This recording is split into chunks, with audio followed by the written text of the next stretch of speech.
মা বোনরা রমজানের কাজা রোজা আগে করবেন নাকি শাওয়ালের 6টি রোজা আগে রাখবেন, এ বিষয়ে মুহাদ্দিসিন কেরামের দুইটি মত রয়েছে।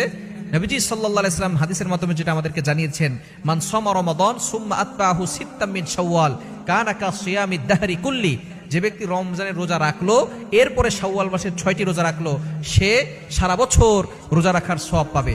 এখানে মুহাদ্দিসিন কেরাম প্রথম ব্যাখ্যা করেছেন যে ব্যক্তি আগে রমজানের রোজা রাখবে এরপরে শাওয়ালের 6টি রোজা রাখবে। সুতরাং মা বোনরা আমরা চেষ্টা করবো আগে রমজানের কাজা রোজাগুলো যেগুলো হয়ে গেছে আল্লাহ প্রদত্ত অসুস্থতার কারণে আগে আপনি রমজানের কাজা রোজাগুলো রাখবেন, এরপরে শাওয়ালের 6টি রোজা রাখবেন, তাহলে পরিপূর্ণ সওয়াব আপনি পেয়ে যাবেন।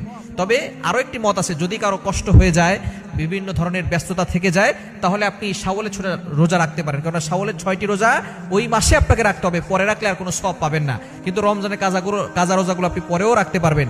দ্বিতীয় মতটি বলেছেন, যদি আপনার সময় না থাকে, যদি ব্যস্ততা থাকে, তাহলে আপনি আগে শাওয়ালের 6টি রোজা রাখবেন, কাজা